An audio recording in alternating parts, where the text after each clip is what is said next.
Bien, está. Antes de arrancar, vamos a hacer una especie de repaso súper rápido de qué es una superficie paramétrica, por las dudas. Así la tienen en la cabeza. Recordar.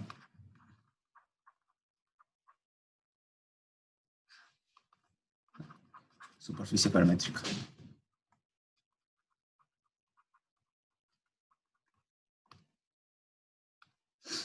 No voy a escribir la definición, simplemente voy a hacer dibujitos para que recuerden lo que estamos hablando. Si teníamos un dominio... Vaya esto.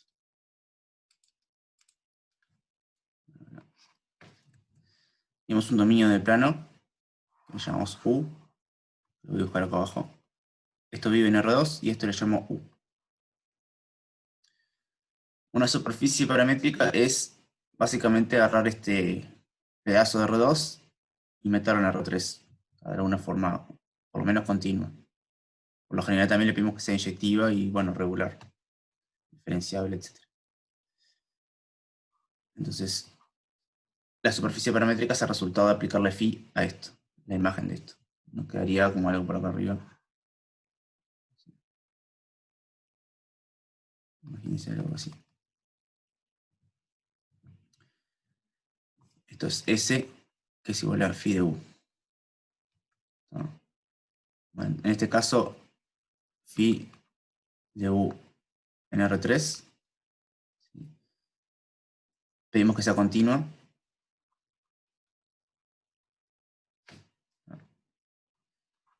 Y su imagen es la superficie.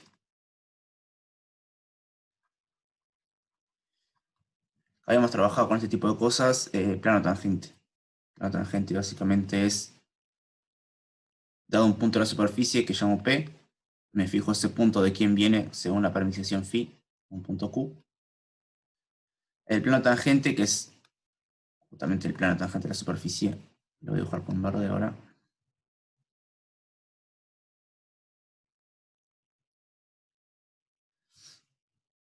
Es un plano de R3, obviamente, que se podía hallar de forma relativamente fácil simplemente con calcular las derivadas parciales de la parametrización phi. O dicho de otra forma, las derivadas parciales de la parametrización phi, cuando son LI, me generan el plano tangente. Lo voy a dibujar como por acá.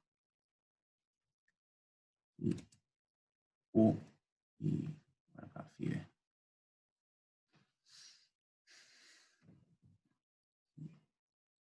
O sea, antes de eso habíamos visto definiciones. Decíamos que la parametrización era simple.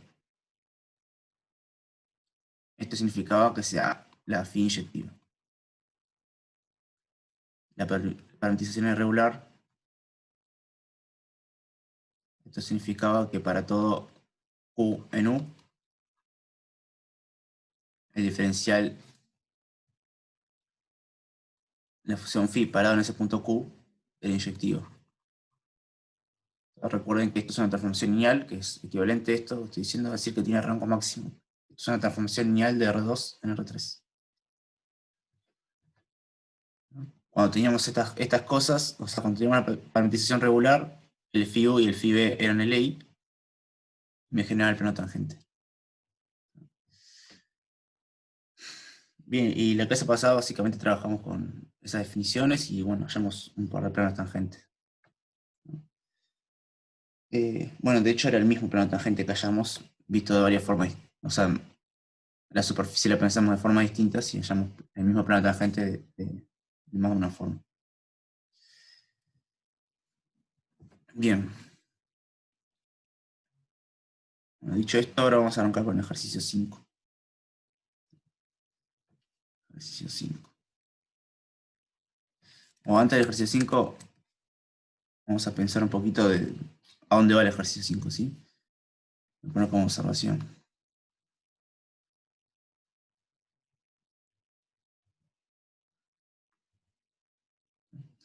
Fíjense que en nuestra definición todas las superficies son, como dije, agarrar algo de R2, o incluso puede ser todo R2, y mandarlo a R3 de una forma continua y por lo general pedimos que sea regular. Y bueno, inyectiva. No todas las superficies se pueden de alguna forma, digamos, tapar con cosas que saco de R2.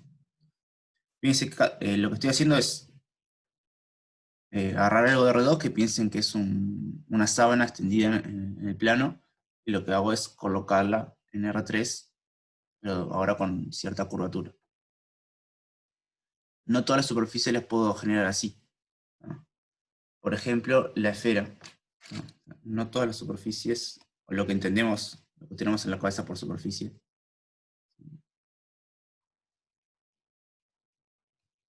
las superficies,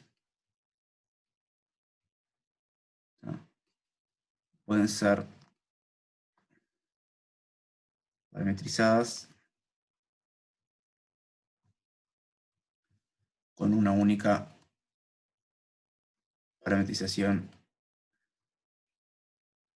regular y simple, ¿no? Por ejemplo, la esfera.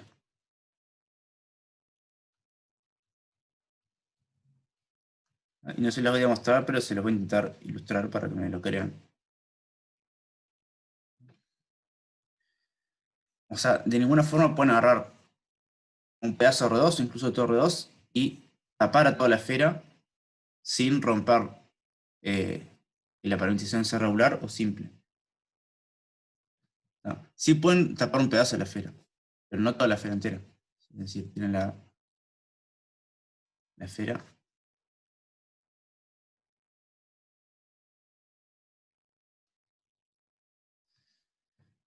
Yo lo que digo es que no existe un mapa que me agarre un pedazo de R2 y me tape toda la esfera. R2. De ninguna forma no puedo mandar esto acá, cubriéndola toda de forma simple y regular.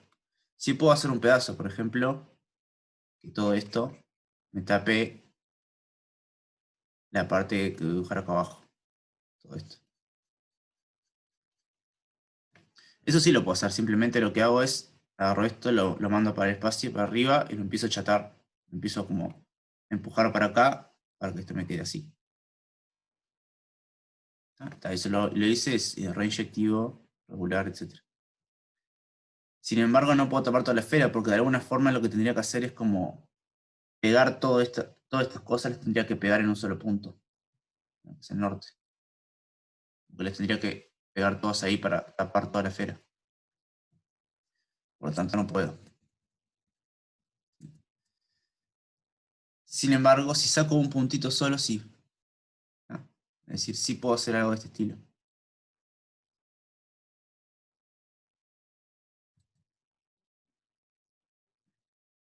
Le saco ese puntito. Ahora sí, la esfera menos un punto sí la puedo tapar con un pedazo del plano. Lo que pueden hacer es pensarlo al revés.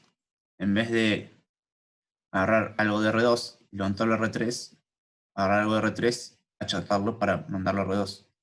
Acá lo que están haciendo es, de nuevo, como si fuera una pelota, la empiezan a abrir por este agujero que tienen acá hasta tener este disquito. Y acá lo mismo, una vez que tienen un agujero, tienen de dónde estirar, de dónde abrir esta esfera. Entonces la pueden abrir, la pasan a una abertura más grande como esta, y bueno, después la pasan para esto, para algo un pedazo de R2, por decirlo de alguna forma. Es decir, pueden hacer esto. Con un disquito del plano pueden tapar todo esto. Acá tanto esto como esto no tiene borde por las dudas. Esto en realidad sería todo punteado. Lo que intento dibujar. Es decir, este punto no está.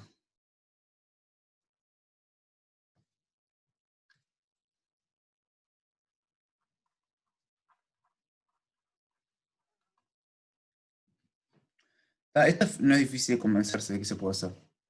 Simplemente lo que intenten hacer es como una progresión de la parametrización de la izquierda a la roja.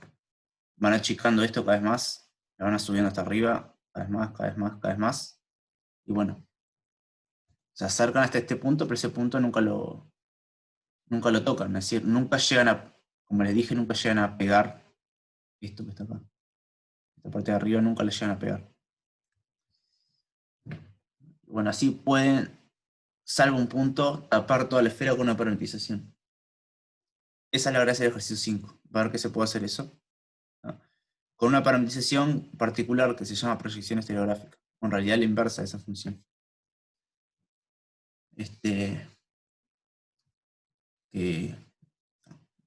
O sea, suele aparecer. No quiero irme por las ramas, pero digo, es importante.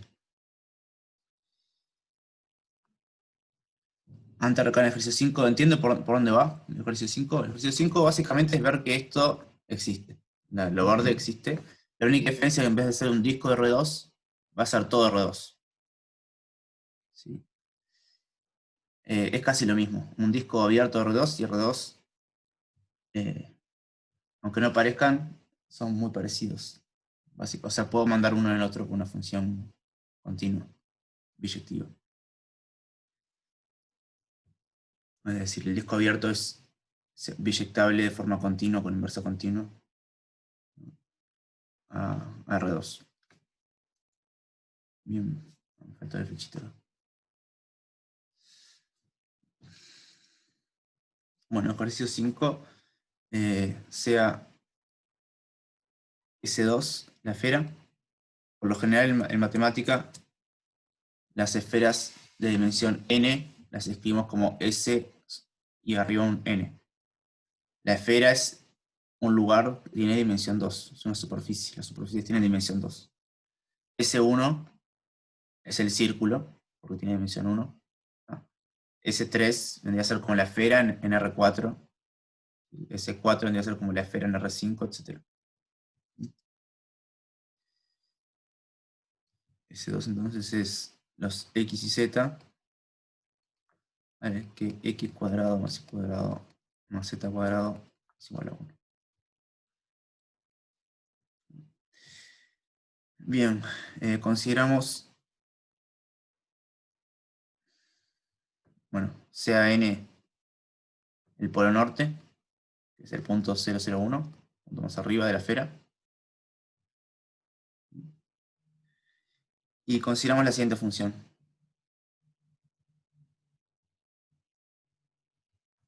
Una función pi que va de la esfera menos el norte, o sea, le saco el norte a la esfera. Es exactamente lo que he hecho acá arriba. Le saqué el norte a la esfera, el puntito de ahí arriba, y la mando a R2. Este R2 lo identifico, si quieren, con R2 por 0, incluido en R3. Es el plano Z igual a 0. El plano Z igual a 0 lo estoy identificando con R2 de forma natural. ¿Cómo defino esta función pi? Primero les hago el dibujito.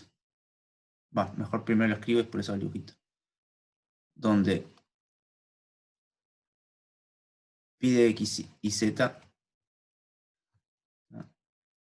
es el corte de la recta que pasa por x por n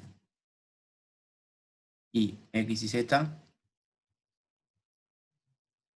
con el plano z igual a 0. Bien, dibujito de lo que estamos haciendo. Tenemos la esfera.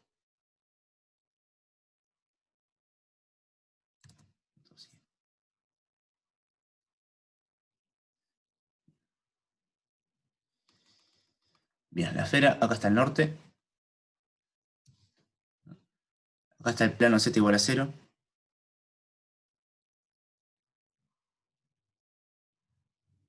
Z igual a 0. Y acá hay un punto genérico x y z.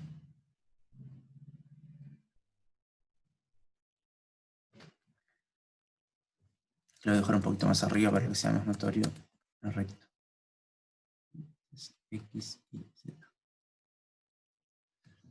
Bueno, ¿qué es lo que hace pi? Al punto verde le asocia el corte de esta recta con el plano z igual a 0.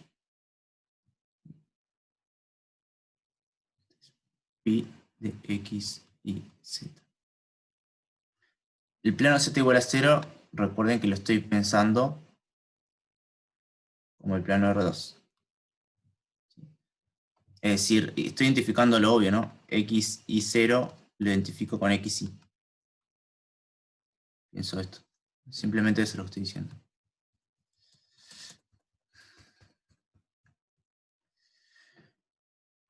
Bueno. Entonces lo que hay que ver en la parte A es, primero es una expresión para esta función pi. Escribir una fórmula. La parte B es probar que tiene inversa. O sea, nos dan ahí la formulita de la inversa y hay que corroborar que es la inversa, ¿no? Y de esta forma vamos a tener una función que es biyectiva, ¿sí? Además va a ser continua y la inversa es continua. Eso es lo que llamamos homeomorfismo, ¿no? Entonces, de alguna forma, estamos identificando la esfera menos un punto con todo el plano. Y la identificación es con el mapa pi, ¿no? Estamos proyectando la esfera en el plano de alguna forma, por eso se llama proyección estereográfica. Antes de hacer cosas, simplemente de hacer cuentas, con el dibujito ya podemos ver algunas propiedades, ¿sí? Vamos a observar.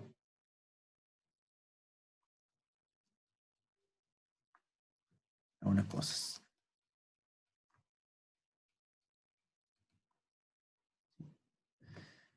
El hemisferio norte, ¿sí? La parte de arriba de la esfera, va para todo esto, salvo el disquito del medio. Salvo este pedazo del plano, todo el otro lo tapa el hemisferio norte. Y el hemisferio sur, al contrario, es lo que tapa el disquito del medio. Ahora un dibujo. Voy a escribir eso. Y manda el hemisferio sur en el disco. Ahora escribo quién es disco. Bueno, escribo acá. XY tal que, o XY, 0 en realidad, tal que x cuadrado más y cuadrado menor que 1. Y manda el hemisferio norte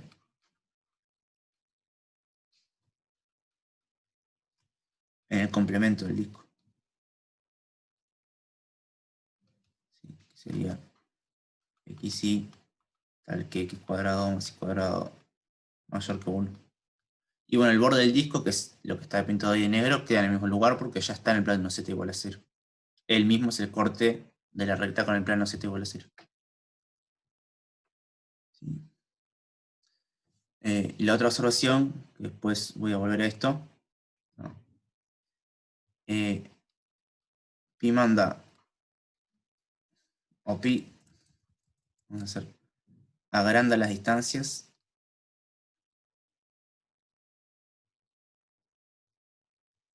a medida que me acerco al polo norte.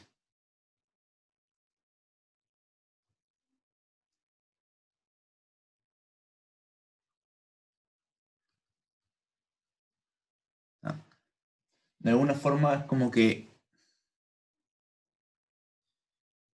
entre comillas grandes, pi manda el polo norte en infinito. Pi no manda n a nadie porque pi está definido en todos lugares menos en n. Y el infinito en R2 hay que definirlo. ¿Sí? Pero bueno, de alguna forma lo que estoy diciendo es que agarren ese punto de x y z y empiecen a acercarlo al polo norte. Fíjense que la recta que pasa por n y x y z cada vez es más horizontal, por decirlo de alguna forma, ¿sí? Y el corte es cada vez más lejos, ¿sí? Hacer el dibujito acá y ya lo borro. La esfera, el polo norte, lo estoy dibujando de costado, ¿sí? Imagínense que este es el plano z igual a 0. Bueno, el corte con este, voy a dibujar dos puntos distintos, o tres. El corte con este está acá. Se fijan, acá en la esfera, esta borde es la esfera, estos tres puntos son equidistantes, ¿sí? O sea, la distancia de este y esta son la misma en la esfera. Ahora fíjense qué pasa con los cortes. Ahora cuando este de acá ni siquiera me da la hoja para decir dónde va a estar. Por allá lejos. Bueno, me dio más o menos. Sí. Por esa retorcida. Así. Dice que a medida que me estoy acercando al norte, los puntos de la esfera, pi los manda cada vez más lejos. Y las distancias, como que las empieza a dilatar cada vez que me estoy acercando al norte. ¿Sí? Es decir, este segmentito se me volvió en todo este coso, acá, en el mapa pi. Por eso digo que pi agranda las distancias a medida que me acerco al polo norte, que es este. Norte. Bien. Esto lo voy a borrar.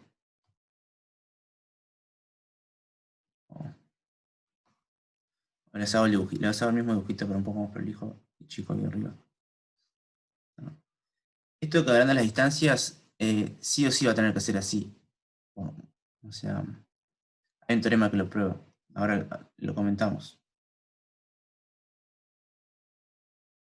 Entonces la esfera, pero esto igual a 0. Norte. Y 2 puntos para gira. Están ahí. Hace esto.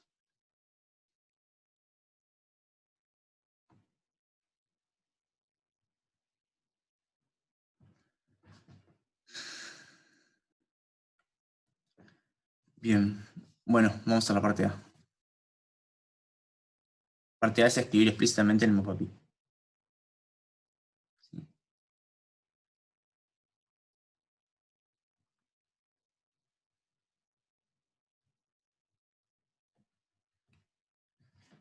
Bueno, entonces, decir, buscamos escribir pi de x y z igual a fórmula.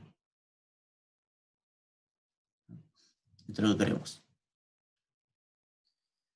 Entonces, bueno, tomamos un x y z cualquiera en el dominio de pi. Es este.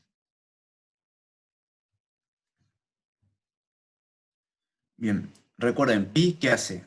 Se considera la recta que pase por x y z y el norte y lo corta con el plano z igual a 0. Entonces, primero hay que escribir quién es esa recta. Sea R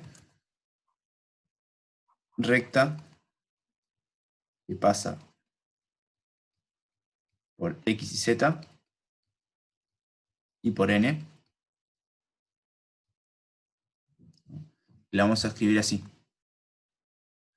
Es una recta que pasa por 2 puntos. La parametrizamos de tal forma que en tiempo 0 esté en n y en tiempo 1 esté en x y z. Esto es así. R de t, perdón, va a ser igual a x y z menos n por t más n.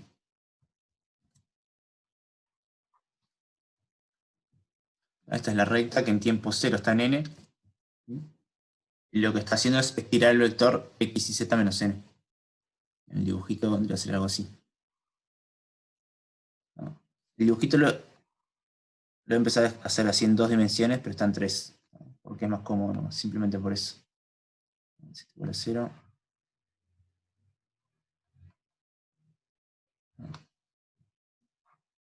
R de t es lo que va a hacer ahora. N, X y Z. Y esto que voy a dibujar en azul es la recta R.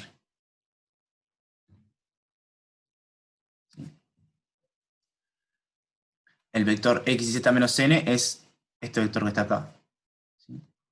Este es el vector X y Z menos N.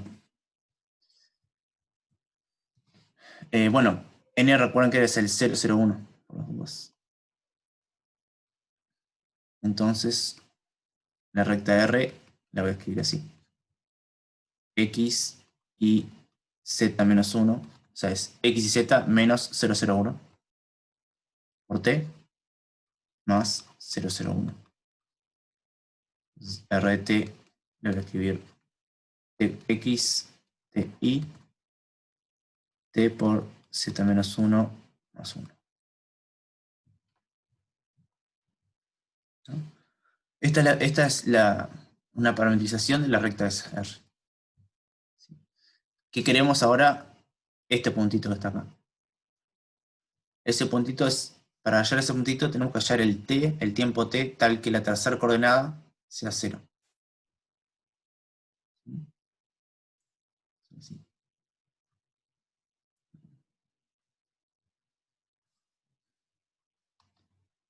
Ahora buscamos, voy a poner t0, tal que r de t0 tenga tercera coordenada nula. Y bueno, lo que hay que hacer es igualar la tercera coordenada a 0, que es esta que está ahí. T0, que es el que busco, por z menos 1 más 1 es igual a 0. Entonces despejo de acá.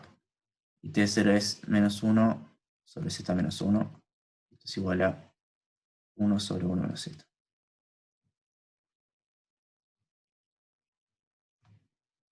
Este es el T0. Esta es la recta R. Por lo tanto, quienes pide x y z es evaluar la recta R en el tiempo T0, que es el tiempo exacto en el cual se da el corte con el plano z igual a 0. Este punto de acá es el pi de x y z.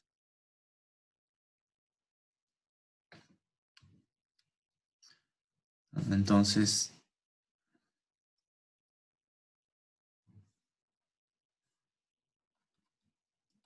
por tanto, pi de x y z es igual a r de t0. Esto es igual a evaluar r en este tiempo t0, que es 1 sobre 1 menos z. O sea, me queda x sobre 1 menos z, y sobre 1 menos z. Y bueno, la tercera coordenada nos va a quedar 0, que fue realmente el t0 lo hallamos para eso. Sí. Espero que no me abra el chat.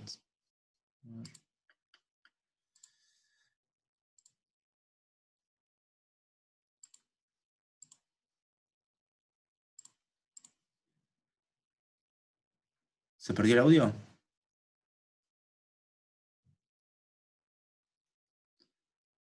Ah, está.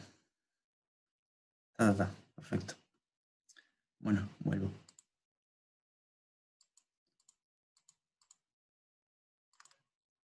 Espera un poquito.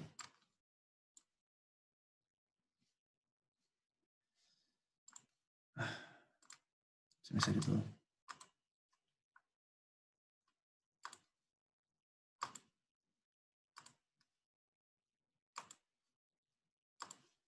Estoy intentando hacer aparecer el chat, que se me desapareció.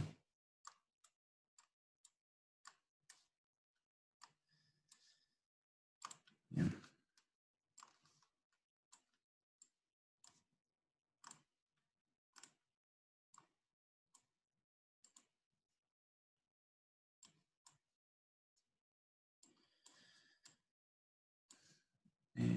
Listo. Volví. Bueno, entonces ya tenemos la formulita para el pi.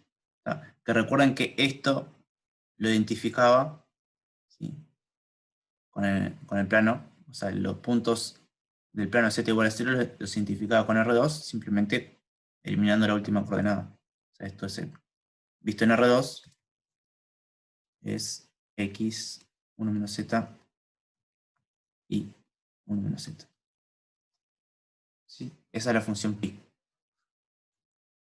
O sea,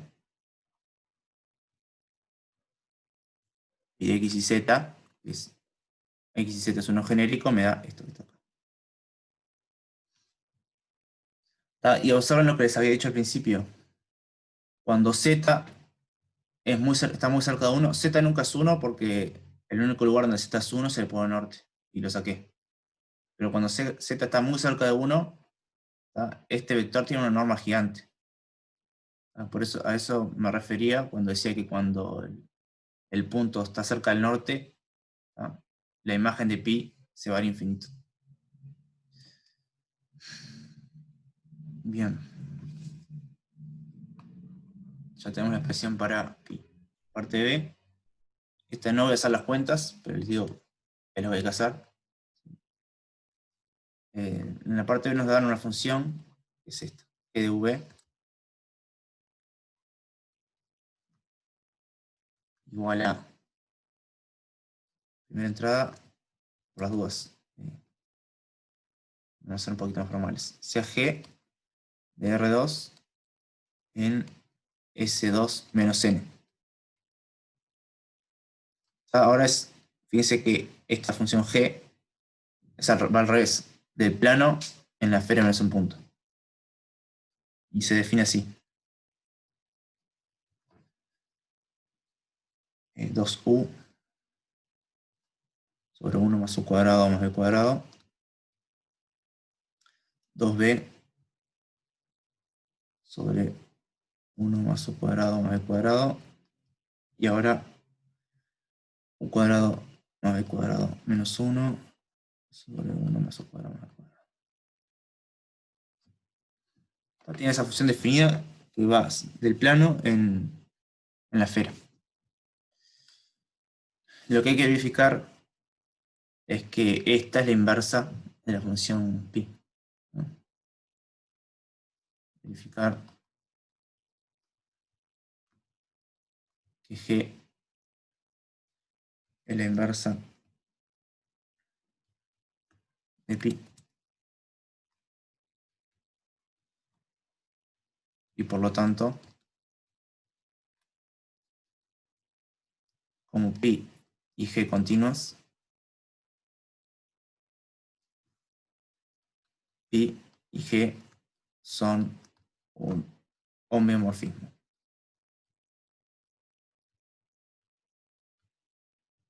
Esto se lo agregué yo, pero ¿qué significa? ¿Qué es un homeomorfismo? Es una función biyectiva continua con inversa continua.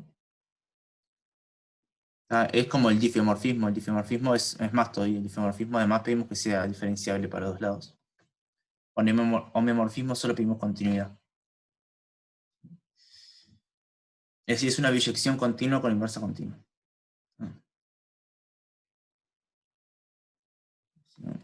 Continua con inversa continua.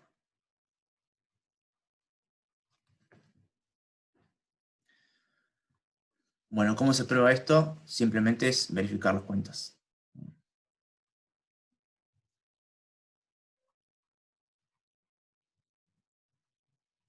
Esto simplemente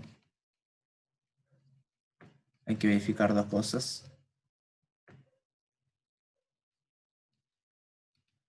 Las cosas que hay que verificar es que G compuesto pi es la identidad y pi compuesto G es la identidad. Simplemente eso.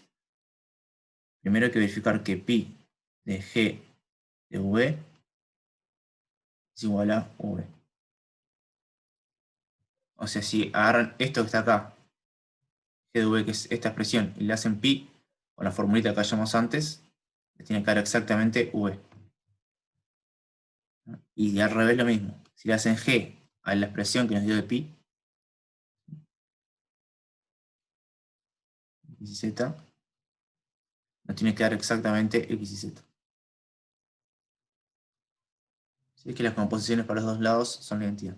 Es lo único que hay que probar y son cuentas nomás. Les alejo que lo hagan ustedes.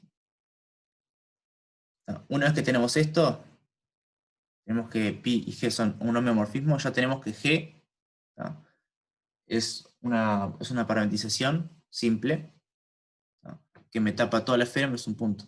Es decir, por las dudas, porque si no se dan cuenta, ¿qué es lo que hace g? Es lo mismo pero al revés. G lo que hace es agarra un punto del plano, el azul, y ese punto del plano le asocia el punto de corte de la recta con la esfera. Simplemente es eso. El mapa pi a punto de la esfera le da su proyección en el plano. El mapa G, que es la inversa de pi, a un punto del plano le asocia su proyección en la esfera. Esto, la segunda, la G, que yo definí como G, que en realidad es pi a la menos 1, es una parametrización. Se dan cuenta, es algo que sale del plano y va a algún lugar de R3 y su imagen es la superficie. Voy a poner acá.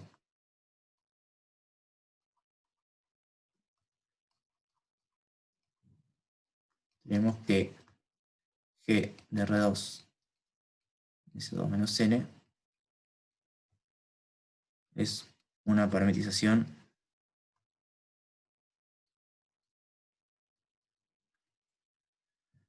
simple. Porque simple es inyectiva. En realidad es biyectiva. En particular es inyectiva. Además es diferenciable, ¿no? Sí. Simplemente ven en coordenada a coordenada, pueden calcular las derivadas. La función g es diferenciable, ¿no? Por lo tanto, tenemos de alguna forma tapada la esfera menos un punto con una sola parametrización. Y es algo de lo que les había hablado un poquito antes. Arriba. Eso verde está ahí.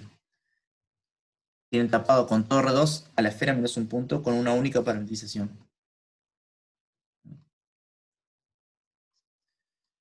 La pregunta C es cómo hago para tapar toda la esfera.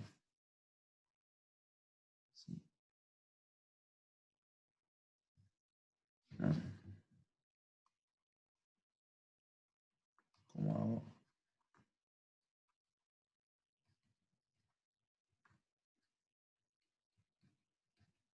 En realidad, esta es la pregunta que debería ir para mí en el práctico.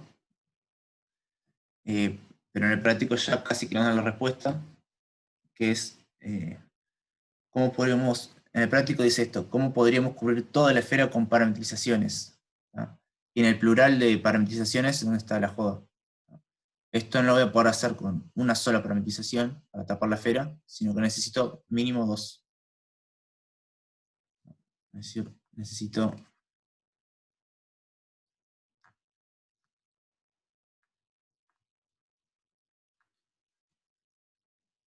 parametrizaciones. Bien. ¿A alguien se le ocurre cómo hacer esto? Es decir, hay un punto que no lo puedo tapar con una parametrización, por lo menos. ¿Se les ocurre alguna forma de tapar una esfera con dos parametrizaciones? Obviamente no hay una única forma, hay muchas. Esto se les tiene que ocurrir, por lo menos visualmente lo tienen que poder decir. Voy a empezar a dibujar la esfera. Vamos a esferas.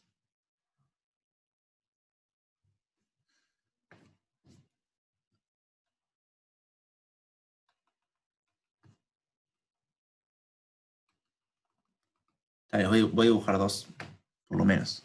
Pero me gustaría que me digan alguno de ustedes. Tomás la que ya llamamos y otra que sea la misma, pero girada, perfecto. Ahí ya tienen uno. Ahí le están tapando todo con dos parametrizaciones, es decir, vamos a hacer así.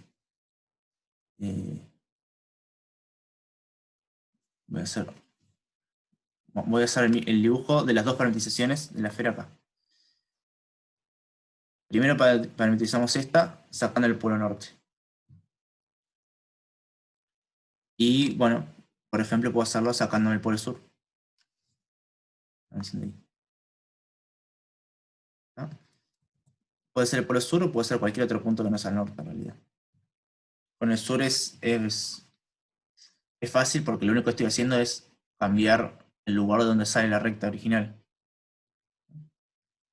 Es decir, el mapa que voy a hacerme acá para generar esa parametrización G que nos hemos hecho antes es lo mismo, la única diferencia es que ahora tengo el plano Z igual a 0 y los rayos salen de acá. Es lo mismo. Y estoy sacando solo el sur. Entonces, acá tapo una, acá tapo otra, otro pedazo. Con estas dos parametrizaciones,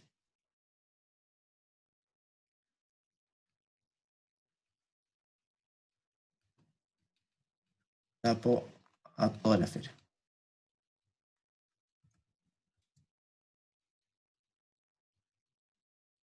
¿No? Además, todo punto, salvo el norte o el sur, es tapado dos veces. ¿Se dan cuenta? O sea, si pongo una arriba de la otra, todos los puntos son tapados dos veces, salvo el norte y el sur, que son tapados una única vez. ¿Sí? Imagínense que lo que están haciendo es como vistiendo una pelota. La están vistiendo sacando un punto. Bueno, la visten sacando este punto y después la vuelven a vestir sacando de este punto. Entonces no hay ningún punto que quede sin vestir. Simplemente hay dos puntos donde solo tiene una prenda de ropa o una capa de tela. Otra forma, que lo podrían haber pensado antes de este ejercicio, es simplemente es como la esfera la puedo ver como dos tapitas encastradas. Bueno, tapo la tapita de arriba y tapo la tapita de abajo y las pego. Ahí tendría dos parametrizaciones, una para cada tapita, y tengo todo parametrizado. Es decir, podría hacer algo así también. De otra forma.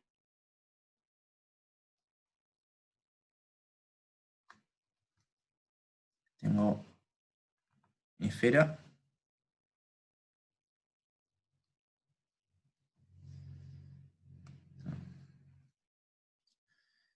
Y bueno, para no usar bordes, si quieren, para que se solape alguna partecita, es lo mismo que lo de arriba, pero no sacando un punto, sino sacando un abierto. La tapita de abajo la voy a estirar un poquito más, llega hasta acá.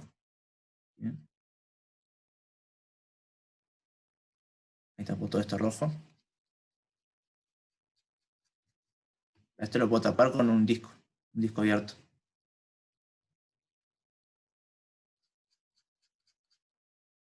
¿No? U en R2. U1. O U en R2. Y bueno, con otra parametrización puedo tapar lo mismo, pero desde arriba.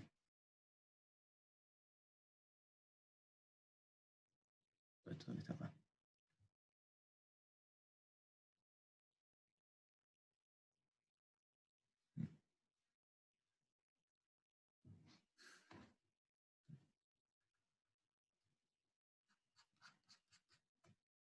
Tendría acá el mapa, un mapa Phi1 y un mapa Phi2. Ninguna de las dos parametrizaciones tapa la esfera, pero las dos juntas, una arriba de la otra, sí la tapan. Bueno, y esta es la forma genérica para definir superficies. O sea, la esfera queremos que sea una superficie, ¿no? Y queremos que las parametrizaciones sean por lo menos inyectivas. ¿Sí? Y bueno, continuos, obviamente. O sea, la inyectividad es clave, si no, podría mandar todo en un punto. Por eso la inyectividad es una de las primeras cosas que voy a pedir de una parametrización. Si no, un punto sería una superficie. Y no queremos eso. Entonces, en general, pedimos este tipo de cosas con la superficie. ¿Tá? Cuando tenemos más de una parametrización, nos dan como especie de parches que van tapando la superficie, decimos que cada una de las parametrizaciones es una carta local. ¿Sí? O simplemente le decimos parametrizaciones también. El conjunto de las parametrizaciones que tapan a la superficie es lo que se llama atlas. Todas estas cosas no las vamos a usar, pero se las comento por las dudas. Es decir, en general,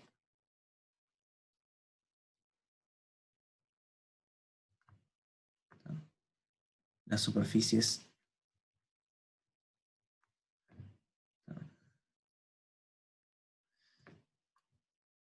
las tapamos con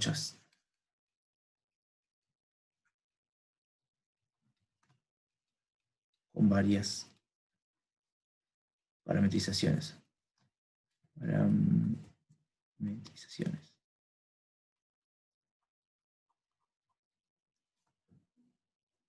¿sí? Inyectivas, obviamente.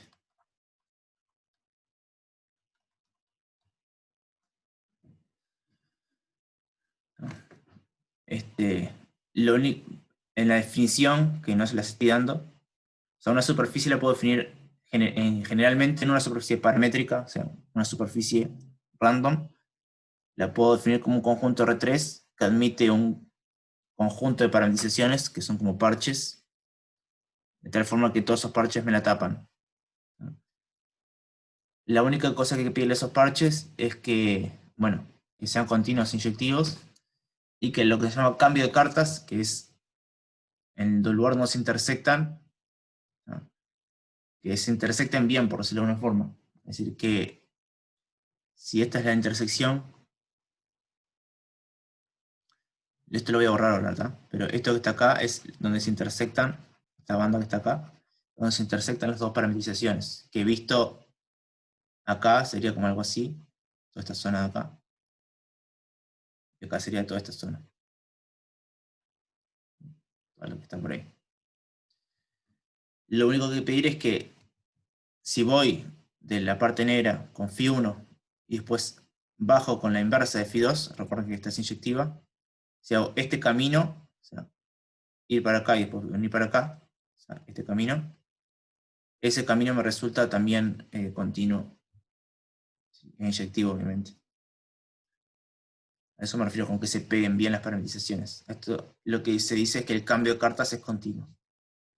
A veces le pedimos más cosas, por ejemplo, que sea diferenciable, que todo sea diferenciable, etc.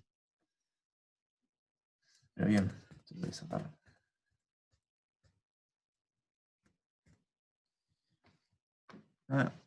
Y bueno, de esto en realidad es lo que se trata la geometría. ¿Sí? O sea, el estudio de superficies se define de forma genérica, así de a pedacitos, de a parches. Y es de esta forma, con este concepto,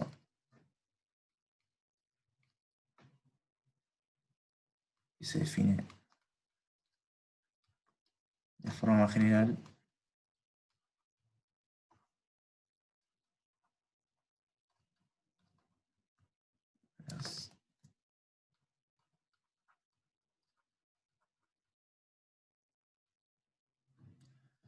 Y acá lo hice con la esfera, pero la esfera no es la única. ¿Sí? Por ejemplo, si tienen un toro, una dona, de nuevo pasa lo mismo. O sea, no me alcanza con una sola paralización para taparlo todo, necesito más de una. Y bueno, pero esto creo que es una superficie. Y bueno, acá pasa lo mismo, voy a necesitar más de una carta para tapar todo el toro.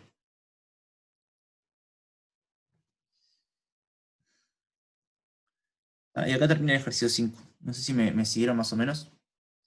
Fui bastante lento porque me parece que es importante visualizar todo esto.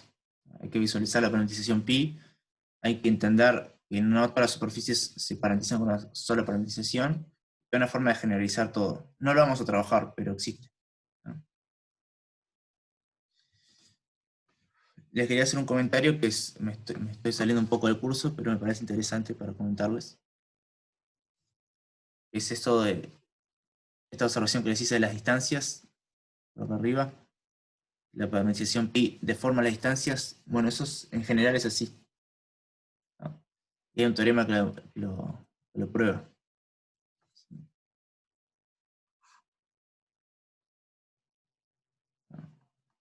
Hay muchas cosas que no voy a definir, pero se los quiero comentar igual. Curiosidad. eh, Teorema de Egregium, que lo demostró Gauss. Egregium significa algo así como destacable en latín, ¿no?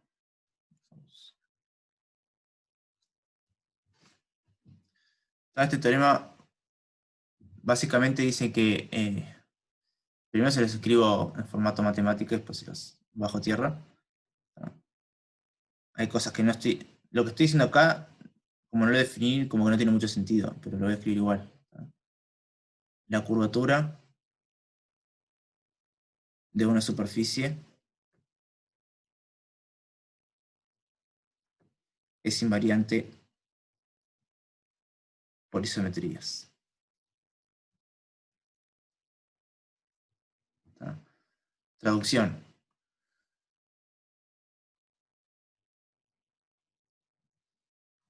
¿Está?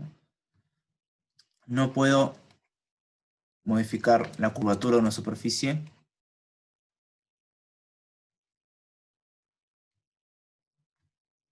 ni siquiera sabemos qué es curvatura de una superficie, pero una idea creo que se hace, ¿no?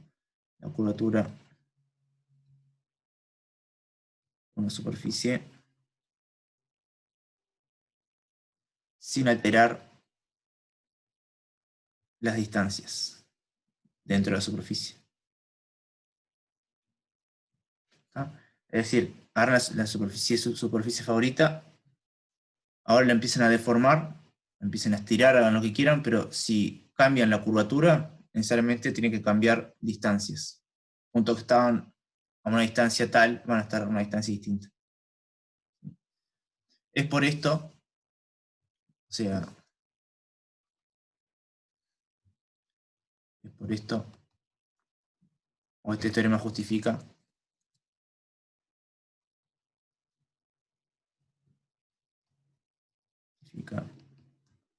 que es imposible dibujar un mapa mundi sin hacerlo deforme algo, sin modificar distancias. Mapa mundi sin deformar distancias. ¿Por qué? Porque por un lado tengo el planeta Tierra, que es redondo, ¿sí? Una esfera.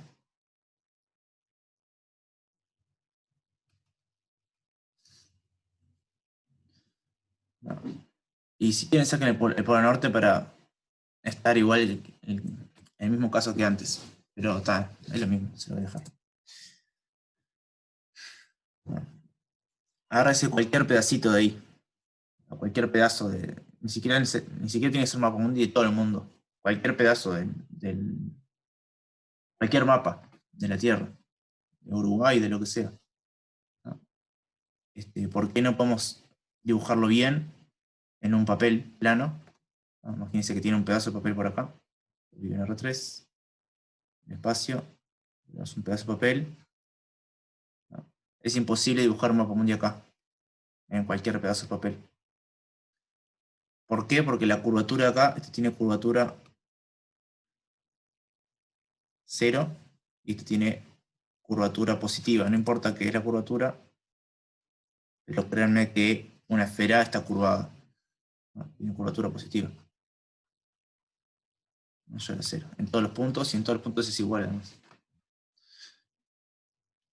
Entonces este teorema me dice que no hay ninguna forma de llevar esto, o sea, imagínense que esto, con este pedazo de papel, quiero representar el mapa de un pedazo de un país que está por acá. ¿Sí? Bueno, no voy a poder representar exactamente respetando las proporciones de las distancias. ¿Por qué? Por este teorema. El teorema me prueba que es imposible. Es lo que pasa en el mapa mundi, ¿no? El norte y el sur por lo general están todos estirados.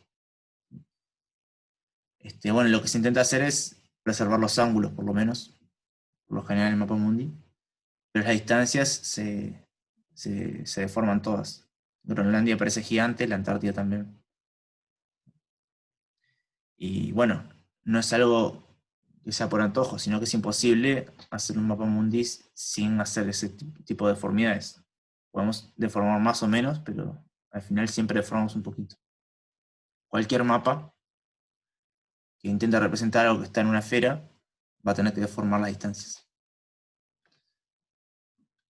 Este teorema también justifica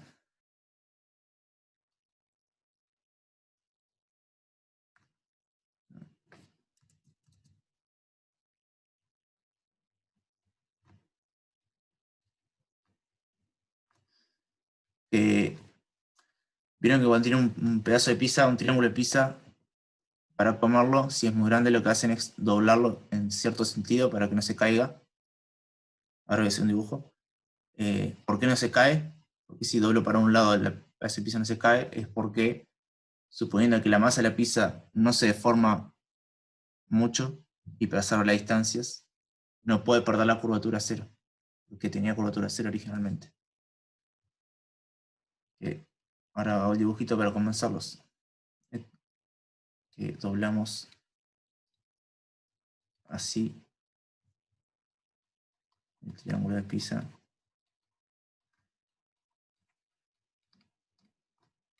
Para comer. Dale, el dibujito es este, ¿no? Tienen el pedazo de pizza y lo quieren comer, lo que hacen es lo doblan en cierta dirección antes de comer.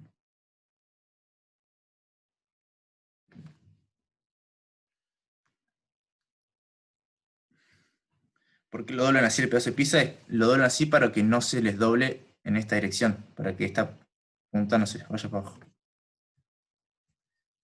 ¿Eso por qué? Porque se preserva la curvatura. Tiene curvatura cero. Curvatura cero. Y esto también tiene curvatura cero. Por más de que esté doblado por un lugar, para que algo tenga curvatura positiva, tiene que estar, o sea, no es exactamente lo que les voy a decir, pero de alguna forma tiene que estar curvado para todos lados, ¿no? Es decir, un cilindro tiene curvatura cero. Un cilindro tiene curvatura cero. Si en este sentido se está curvando la superficie, en este sentido no. El sentido es recto. Acá pasa lo mismo, acá tengo rectas. Entonces, tiene la curvatura cero. Pero no puedo, una vez que doblé en este sentido, no puedo doblar en este otro sentido, ¿no? Porque ahí sí tendría curvatura positiva. O negativa si lo hago para el otro lado. Entonces, si necesito preservar la curvatura, o sea, si no deformo las distancias, necesariamente esto no se puede caer. Esto a modo de curiosidad. Entonces, se escapa del curso totalmente. Capaz que más adelante les doy un poquito más de nociones de qué es la curvatura de una superficie, así como hicimos con curvas. Con superficie también podemos definir curvatura. Pero está. Si da el tiempo se los comento después.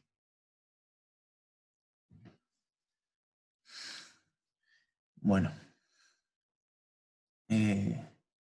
Bueno, ¿cómo integrar funciones arriba de superficies? Primero, funciones escalares.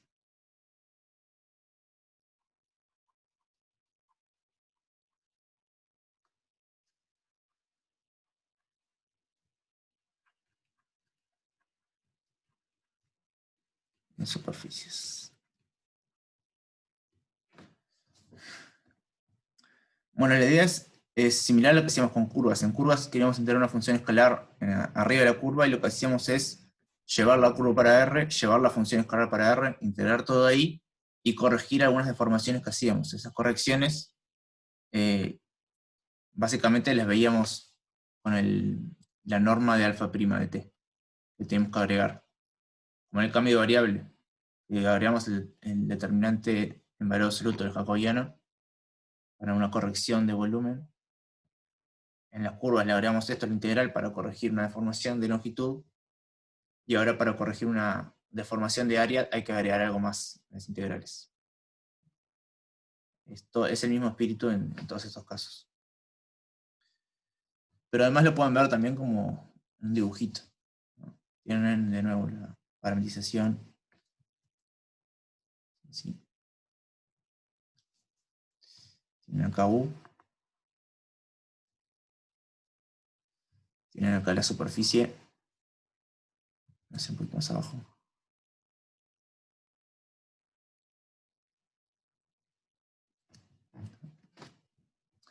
Acá tienen la parametrización phi. Y ahora, supongan que tiene una función escalar. Esto es S,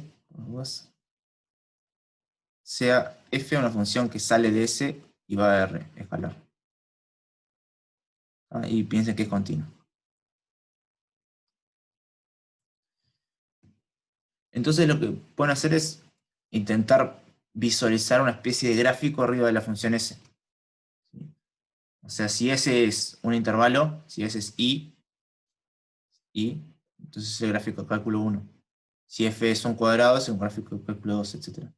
Ahora estamos arriba de una superficie, entonces el gráfico es como medio deforme, pero vamos a hacer un esfuerzo de imaginarlo. A cada punto de S, ¿sí?, se le asocia una altura f de S que la voy a hacer en dirección normal a S. En dirección normal de la superficie. ¿Sí? Acá el punto P le asocia una altura f de P. Si hago esto para cada punto de la superficie, se me va a generar una especie de gráfico. ¿Sí?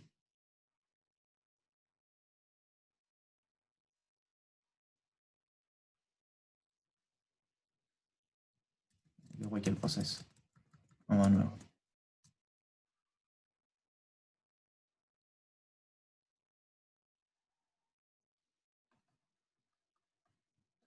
Eso que dibujé ahí es como el gráfico de la función f. ¿Sí? A cada punto de la superficie le asocia una altura. ¿Qué es integrar la función f en la superficie S? Es el volumen debajo del gráfico, como decíamos en cálculo 2, vendría a ser como este volumen, ¿no? Como el volumen acá.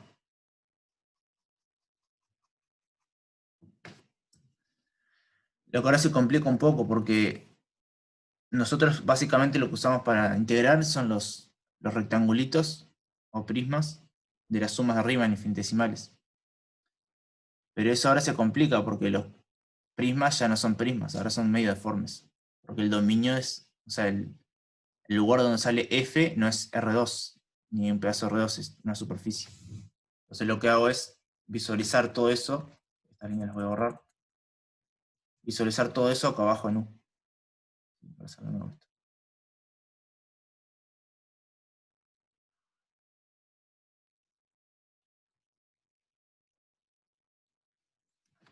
Entonces lo que hago es ver la función f acá abajo. Al punto Q le asocio la altura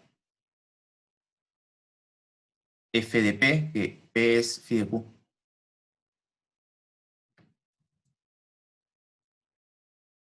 Ahora sí se me forma un gráfico, que ahora el gráfico este es como el del cálculo 2.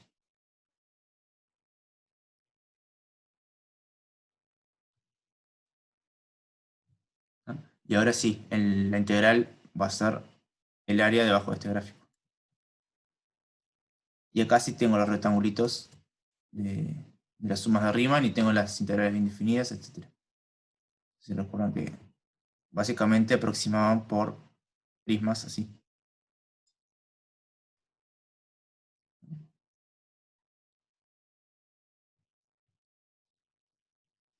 Acá estos prismas, acá arriba se verían medio deformes, ¿no?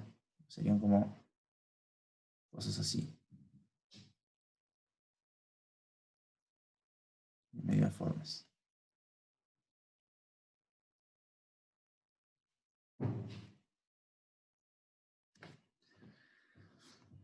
Bien. Entonces, lo que hacemos es calcular el volumen acá abajo, pero la parametrización fiesta puede deformar cosas, entonces tengo que arreglar, corregir esa deformación de área que se hace acá abajo para no estar contando más volumen del que quería. Definimos entonces la integral de la función f en S, así. Esto, así como está escrito, es el dibujito que tengo acá abajo, pero le tengo que agregar una corrección. La voy a escribir así, la corrección.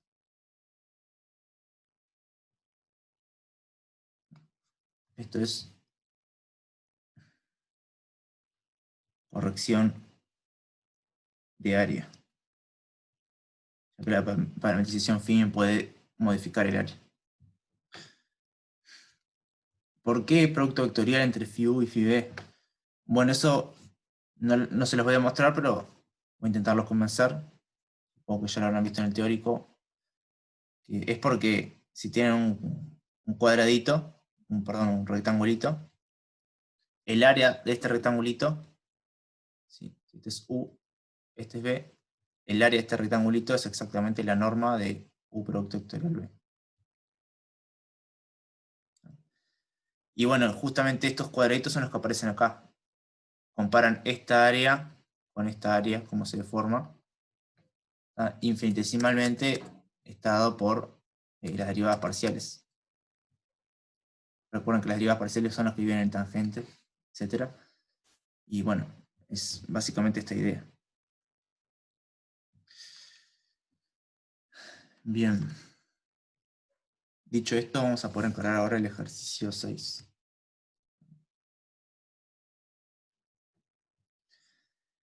En el ejercicio 6 tenemos la siguiente función escalar. Es logaritmo de x cuadrado más y cuadrado.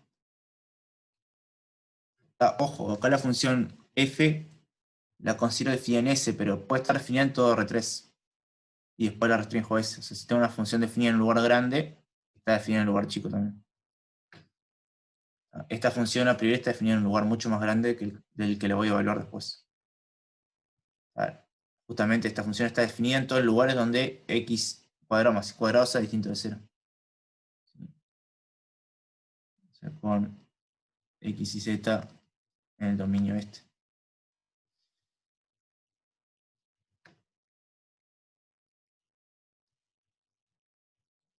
Es donde tiene sentido definir el logaritmo. El logaritmo siempre se define para algo positivo. Y bueno, esto es positivo salvo cuando x cuadrado más y cuadrado es 0.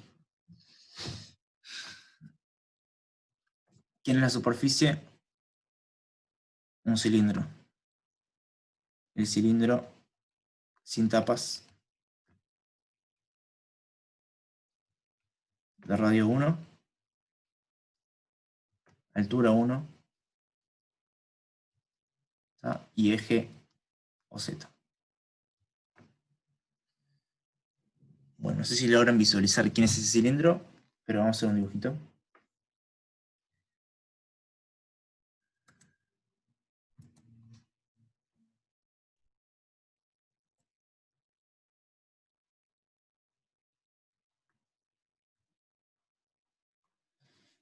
Bien. El radio es 1 y el radio es con respecto al eje. El eje es OZ. Lo que estoy diciendo es, me alejo de Z1 y eso lo empiezo a rotar. Es decir, este es el radio 1.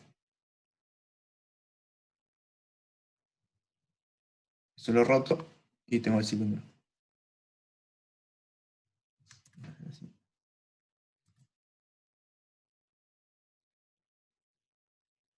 Lo que se me forma es esto que está acá.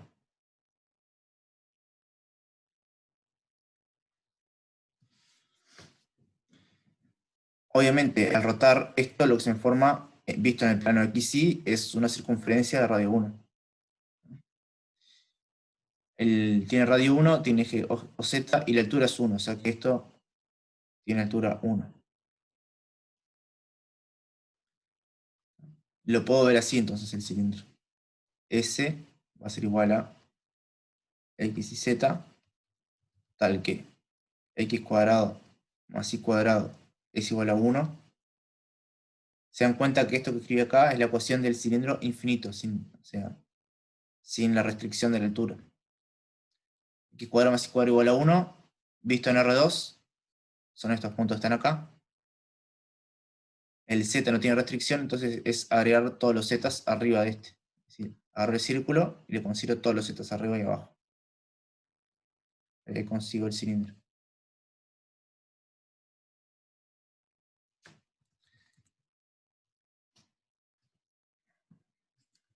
Bien. Pero bueno, la altura hay que delimitarla y la delimitamos por 0 y 1. ¿Sí? Z está entre 0 y 1. Puede ser cerrado o abierto como quieran. A la hora de integrar no nos va a afectar. Si quieren lo pongo cerrado. Cerrarlo o no cerrarlo simplemente es ponerle estos bordes o no. Entonces, bueno, justo este ejercicio no tiene mucha gracia. Ahora vamos a modificar un poquito para que sí tenga. ¿Por qué? Fíjense que la función phi, vamos a observar,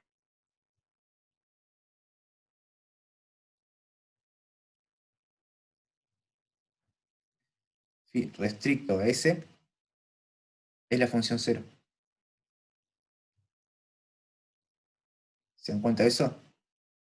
Simplemente, si x y z están en s, entonces x cuadrado más y cuadrado es igual a 1. Entonces, phi de x y z es igual al logaritmo de x cuadrado más y cuadrado, que es 1, y esto es 0. Por lo tanto, el ejercicio me está pidiendo que integre la función 0 arriba de una superficie. Eso obviamente es 0. Por lo tanto, la integral de phi en la superficie S es 0. No sé si vieron eso, igual ahora lo voy a modificar un poquito para que tenga un poco más de gracia el ejercicio, que es cambiar un poquito el radio del cilindro, por lo menos. ¿Se entendió esto? Antes de seguir. Igual ahora lo voy a hacer por un radio genérico y se va a mostrar con cuentas esto que estoy diciendo. Pero en otras palabras, la función phi solo depende del radio del cilindro, que es x cuadrado más y cuadrado, del radio cuadrado en realidad. Como el radio es constante, y es constante igual a 1 además, entonces el logaritmo siempre va a estar evaluado en un 1. Por más de que el x y cambian, el x cuadrado más y cuadrado siempre va a ser 1. Entonces siempre estoy con la función 0. Pero bien, para hacerlo un poco medianamente más interesante, ahora vamos a suponer que el cilindro tiene un radio genérico. Supongamos ahora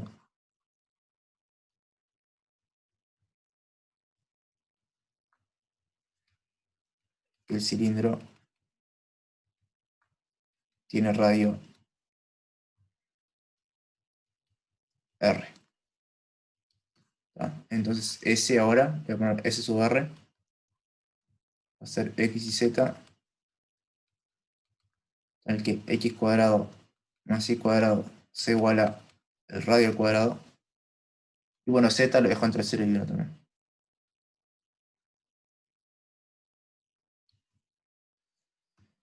Ahora sí, ahora ya no necesariamente la función va a ser 0, sin embargo va a ser constante. Eso ahora lo vemos, pero por lo menos no va a integrarse la función. Entonces ahora quiero calcular la integral esta, de phi en S sub R ahora. Lo que tengo que hacer es ir a la definición. En la definición lo que necesito es una parametrización phi, esto está acá.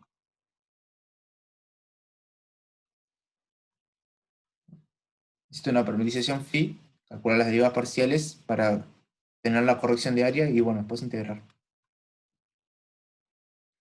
Entonces, parametrizar el cilindro ya deberían saberlo por cálculo 2. Básicamente son las coordenadas cilíndricas justamente con el radio fijo. Entonces consideramos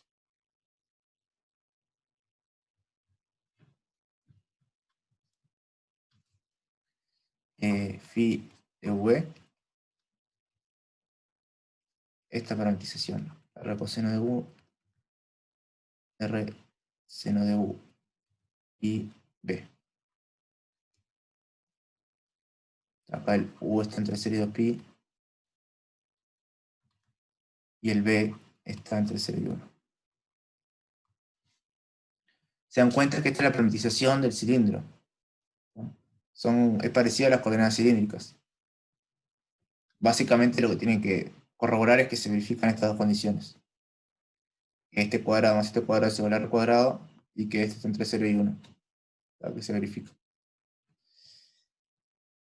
Entonces, phi u debería apreciarse según u, es menos R seno de U, R coseno de U, 0. Phi B es igual, derivar todo según B, entonces me queda 0,0,1. El producto vectorial entre estas dos cosas es fácil de hacer la cuenta, entonces la primera entrada me queda R coseno de U.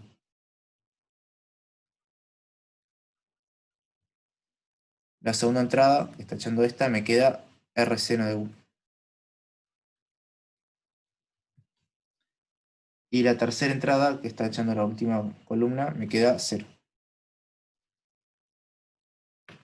Por lo tanto, la norma de phi U, producto vectorial phi B, evaluada en un punto V arbitrario,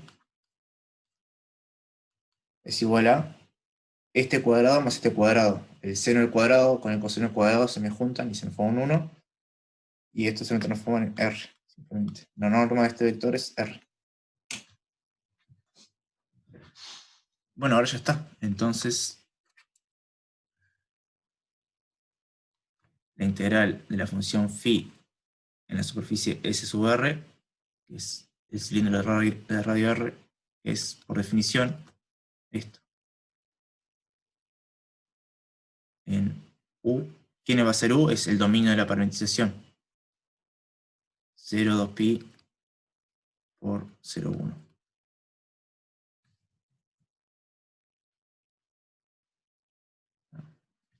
En V, por la corrección de área, phi U inter phi B.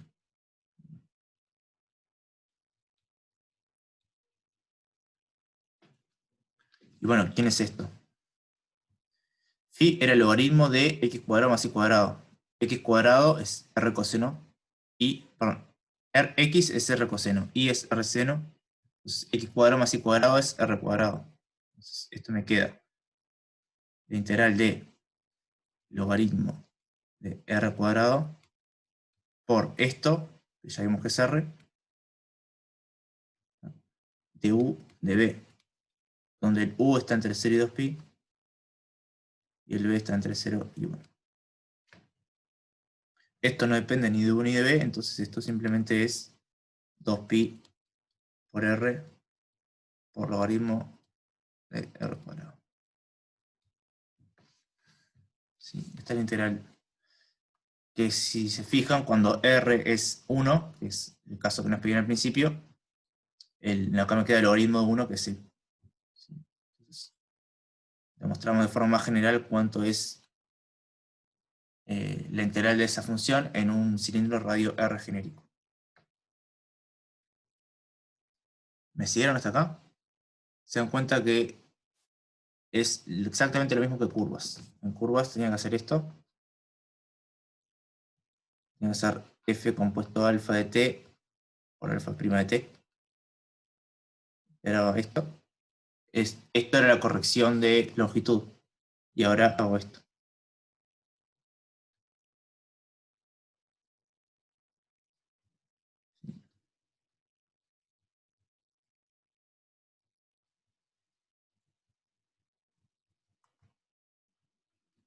¿Se dan cuenta de la analogía?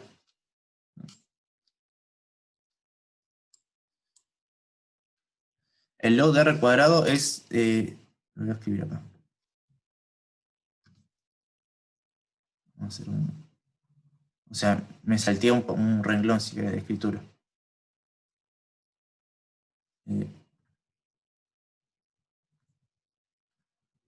Lo que iría ahí sería esto. Phi de v, que es r coseno de u, r seno de b, b. Y esto es logaritmo, por definición de phi, logaritmo de r cuadrado coseno cuadrado de u. O sea, la primera entrada al cuadrado más la segunda entrada al cuadrado.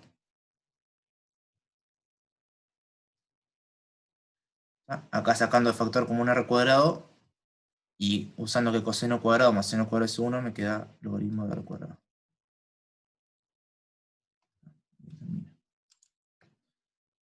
que si querés este 2 lo puedes sacar para afuera, ¿sí? Esto me quedaría 4 pi r logaritmo de r. Que es una forma alternativa de escribirlo.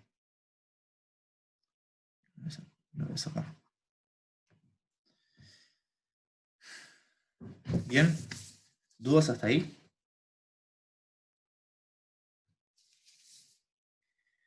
¿Para qué se usa integrar una función escalar en una superficie? Bueno, para muchas cosas.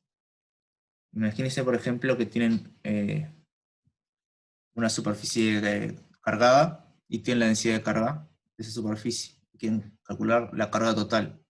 Lo que tendrían que hacer es una suma infinitesimal de cada una de las cargas. Esa suma infinitesimal es una integral arriba de una superficie. Entonces, recuerda, la integral es la generalización de sumas para cantidades que son continuas, que no son discretas. Entonces, creo que no sé si hay algún ejercicio de esto me sonaba que sí. Sí, acá hay uno. El 9. A ver si lo hacemos el año que viene. Ahí es con masa en vez de carga. ¿Sí? Vamos a tener una densidad de masa como hicimos en el práctico pasado, creo que fue. No me acuerdo. Tenemos densidad de masa en una superficie, queremos calcular la masa total, tenemos que sumar infinitesimalmente todas las masas, eso básicamente es integrar en una superficie. Entonces, bueno, por ejemplo, para eso necesitamos saber qué es integrar una función escalar, la masa es un escalar, en una superficie. Pero bien, no me dio para hacer el 7, lo voy a cortar por acá la grabación.